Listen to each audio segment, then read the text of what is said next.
Hello, and thank you for joining us today in our studies through 1 Samuel. Today we come to 1 Samuel chapter 21. And in the continuing saga of David, as we see in his relationship with Saul, David is going to flee from the area around King Saul after Jonathan, at the end of chapter 20, is going to tell him that it is true that Saul is seeking his life. So David is going to flee. We're going to have the first of David's interactions as he flees here in chapter 21. Now, this account is not necessarily going to end in chapter 21. It's going to carry over into chapter 22 as well. And chapter 21 is rather short, but there are a number of things that we can learn from this particular chapter. So let's take a few minutes today and read through 1 Samuel chapter 21. Beginning in verse number 1, we read, Now David came to Nob, to Ahimelech the priest. And Ahimelech was afraid when he met David, and said to him, Why are you alone, and no one is with you? So David said to Ahimelech the priest, The king has ordered me on some business, and said to me, Do not let anyone know anything about the business on which I send you, or what I have commanded you. And I have directed my young men to such and such a place. Now therefore, what have you on hand?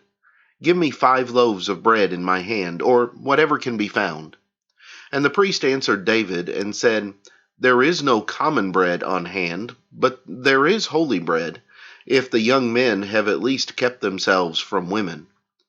Then David answered the priest and said to him, Truly, women have been kept from us about 3 days since I came out, and the vessels of the young men are holy, and the bread is in effect common, even though it was consecrated in the vessel this day. So the priest gave him holy bread, for there was no bread there but the showbread which had been taken from before the Lord, in order to put hot bread in its place on the day when it was taken away. Now a certain man of the servants of Saul was there that day, detained before the Lord, and his name was Doeg, an Edomite, the chief of the herdsmen who belonged to Saul. And David said to Ahimelech, Is there not here on hand a spear or a sword? For I have brought neither my sword nor my weapons with me, because the king's business required haste. So the priest said, The sword of Goliath the Philistine, whom you killed in the valley of Elah. There it is, wrapped in a cloth behind the ephod. If you will take it, for there is no other except that one here. And David said, There is none like it. Give it to me. Then David arose and fled that day from before Saul, and went to Achish the king of Gath. And the servants of Achish said to him, Is this not David the king of the land?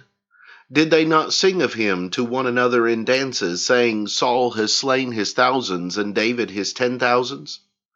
Now David took these words to heart, and was very much afraid of Achish the king of Gath.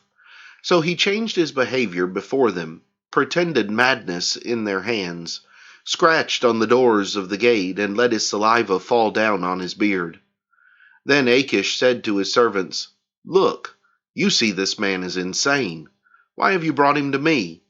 Have I need of madmen, that you have brought this fellow to play the madman in my presence? Shall this fellow come into my house? While short and only 15 verses long, here in chapter 21, we've got several different matters to consider. And Lord willing, tomorrow we will take it upon ourselves to do just that. And so I hope that you'll join us tomorrow as we examine some lessons from 1 Samuel chapter 21. But until then, have a great day.